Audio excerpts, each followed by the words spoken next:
आप देख रहे हैं समाचार एजेंसी ऑफ इंडिया में साई न्यूज। नमस्कार दोस्तों, समाचार एजेंसी ऑफ इंडिया की साई न्यूज में लिमटी की लालटेन के 638वें एपिसोड में एक बार फिर आपका स्वागत है।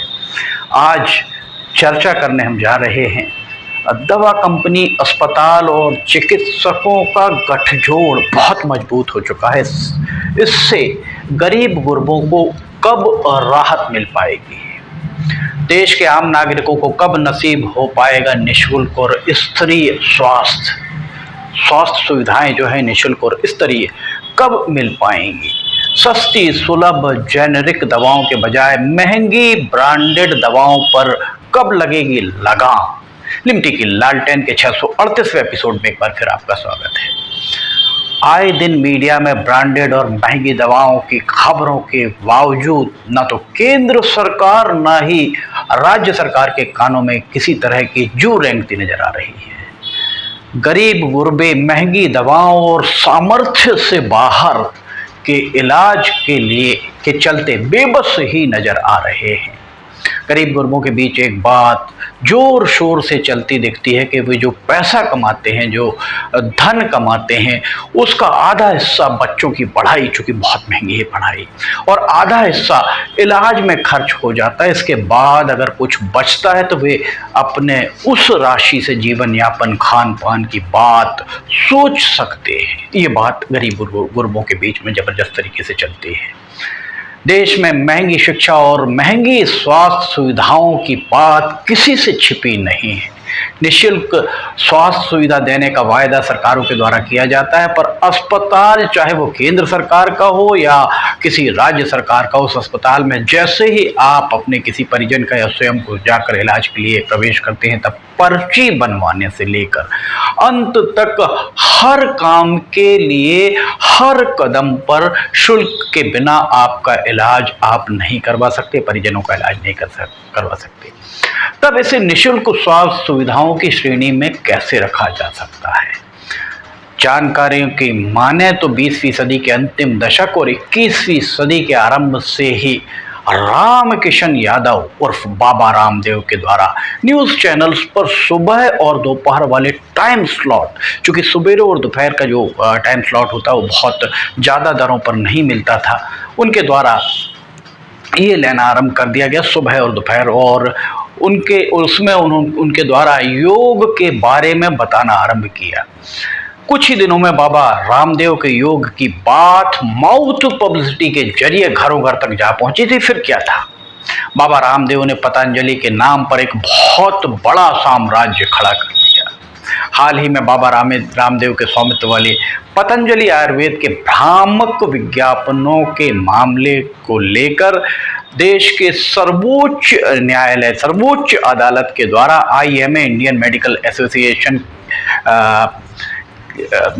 की याचिका पर सुनवाई करते हुए न्यायालय के द्वारा इंडियन मेडिकल एसोसिएशन से मरीजों को लिखी जाने वाली महंगी और गैर जरूरी दवाओं व अन्य अवैधानिक चीज़ों पर रुख स्पष्ट करने के निर्देश दिए हैं। इंडियन मेडिकल एसोसिएशन के सदस्यों द्वारा क्या स्वास्थ्य मंत्रालय की गाइडलाइन का पालन किया जा रहा है? जाहिर है नहीं। फिर इस तरह इन जेब तराशी करने वाले कथित चिकित्सकों पर लगाम कौन लगाएगा? देखा जाए तो देश में चिकित्सकों पर किसी का कोई जोर नहीं रह गया है। चिकित्सकों को निजी चिकित्सा करने के लिए एक नियम बनाया गया है, क्लिनिकल एस्टेब्लिशमेंट एक्ट, और क्लिनिकल एस्टेब्लिशमेंट एक्ट का पालन करना या करवाना किसी के बूते की बात नहीं रह गया है। चिकित्सा व्यवस्था में मनमानी का आलम यह है कि इस मनमानी की इतनी परतें चढ़ चुकी हैं कि वास्तविक हालात क्या है ये शायद ही कोई जानता हो। सरकारी स्तर पर स्वास्थ्य सुविधाओं के पंगु होने का पूरा फायदा निजी तौर पर चिकित्सा करने वाले चिकित्सा के कर्ता धर्ताओं द्वारा बखूबी उठाया जाता है। आज किसी भी चिकित्सक की OPD या अस्पताल, आउटडोर पेशेंट OPD जो चलाते हैं, अस्पताल में चले जाइए, खून की जांच, पेशाब की जांच, ECG, angiography, MRI, CT scan, x ray, ambulance, medical store, सारी सुविधाएं आपको उस चिकित्सक के परिसर में ही मिल जाएंगी।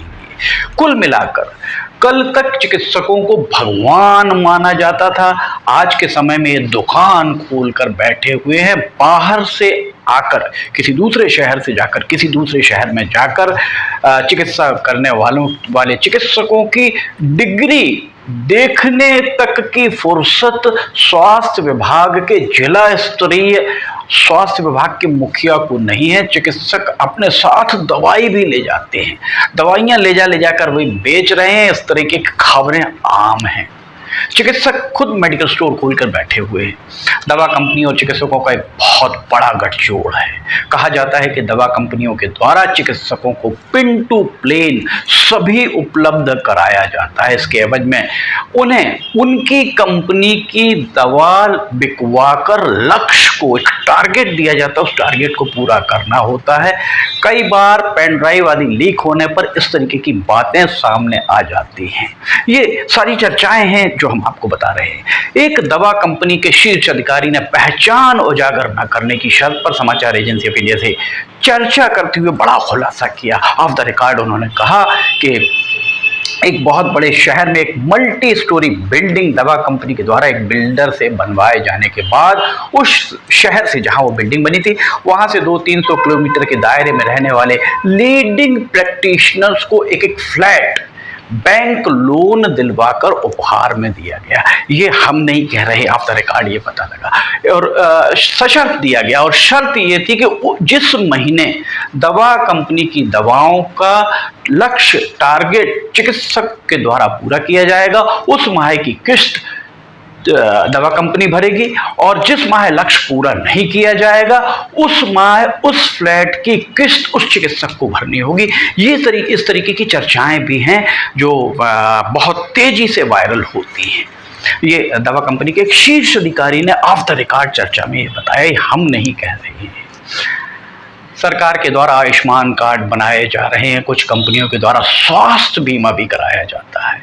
इसकी मॉनिटरिंग कौन करेगा? ऐसा कहा जाता है कि स्वास्थ्य आयुष्मान कार्ड या बीमा धारक जिसके पास आयुष्मान कार्ड है या जिनका बीमा है, जैसे ही वे अस्पताल में पहुंचते हैं वैसे ही गिद्ध के मानिंद अस्पताल प्रबंधन उन पर टूट पड़ता है। जो इलाज महज 20-30 हजार में हो सकता है उसका बिल 1 लाख तक बना दिया जाता है ताकि बीमा कंपनी या सरकार से इसे वसूला जा सके।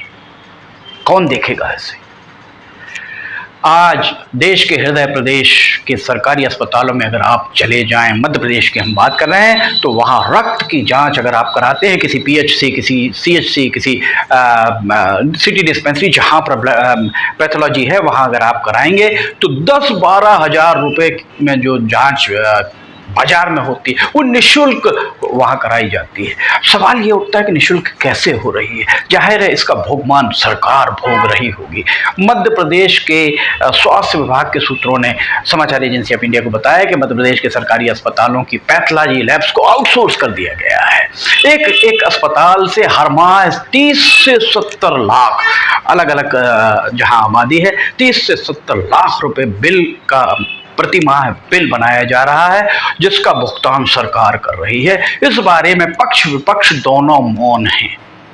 केंद्र सरकार के द्वारा नवंबर 2008 में प्रधानमंत्री जन औषधि योजना का आगाज किया गया था। इसमें सस्ती जेनरिक दवाएं आम जनता को मुहैया हों इसके लिए इसे लागू किया गया था। इस योजना को लागू हुए आज 16 साल बीत चुके हैं। इन 16 सालों में देश के नागरिकों को कितने फीसदी सस्ती जेनरिक दवाएं और कितने फीसदी ब्रांडेड दवाएं मिली हैं, इस बारे में देखने सुनने की फुर्सत किसी को भी नहीं है, आज तक नहीं मिल पाई है। कहने को केंद्र और राज्य सरकारों के द्वारा योजनाएं आरंभ की जाती है, पर उनके लागू होने के बाद उनकी जमीनी हकीकत क्या है ये जानने की सुध किसी को भी नहीं रह जाती है। सरकार द्वारा हाल ही में 70 साल से अधिक आयु के लोगों का आयुष्मान कार्ड के दायरे में लाया जा रहा है। सवाल यही खड़ा हुआ है कि क्या देश की दवा कंपनी, चिकित्सक, अस्पताल आदि के गठजोड़ को खत्म नहीं किया जा सकता?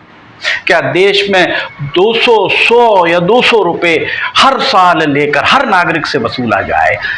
क्या ये हर साल 100 या 200 रुपये कंपलसरी कर दिया जाए, मैंडेटरी कर दिया जाए और उसके बाद हर अस्पताल में उसे निःशुल्क दवाएं मिलें, उसकी सारी इलाज, जांच, सब कुछ निःशुल्क हो? इसके लिए केंद्र सरकार सहित प्रदेश सरकार के सभी प्रदेशों के स्वास्थ्य मंत्रालयों को, इंडियन मेडिकल एसोसिएशन सहित सांसदों और विधायकों को आगे आना होगा। जनप्रतिनिधि अगर ईमानदारी से चाहते हैं कि लोग निरोगी रहें, उन्हें सस्ता इलाज मिले, तो दवा कंपनियों, अस्पतालों और चिकित्सकों के इस गठजोड़ को उन्हें तोड़ना ही होगा। आपने देखा होगा कोविड काल में किस तरह अस्पतालों के द्वारा 5 लाख, 10 लाख, 20 लाख कितने के बिल बनाए गए, और उसके बाद चूंकि घर का कोई सदस्य बीमार पड़ा था तो लोगों ने अपना घर, जेवर सब बेचकर इलाज कराया। क्या इस सब से मुक्ति केंद्र सरकार और राज्य सरकारें, हमारे चुने हुए सांसद, हमारे चुने हुए विधायक नहीं आम गरीब गुरबों को दिला सकते? समाचार एजेंसी ऑफ इंडिया की साइन न्यूज़ में लिमटी की लालटेन के 638वें एपिसोड में फिलहाल इतना ही। अगर आप समाचार एजेंसी ऑफ इंडिया की साइन न्यूज़ में लिमटी की लालटेन देखना चाहते हैं तो समाचार एजेंसी ऑफ इंडिया की वेबसाइट या साइन न्यूज़ के न्यूज़ चैनल पर जाकर इसे देख सकते हैं। अगर आपको ये सारी खबरें, लिमटी की लालटेन, मौसम के अपडेट आदि पसंद आ रहे हो तो आप इन्हें लाइक, सब्सक्राइब, शेयर करना ना भूलिए। समाचार एजेंसी ऑफ इंडिया के सहयोगी अखिलेश दुबे के साथ लिमटी की लालटेन का 639वां एपिसोड लेकर बहुत जल्द हाजिर होंगे। फिलहाल आपसे इजाजत लेना चाहेंगे। जय हिंद।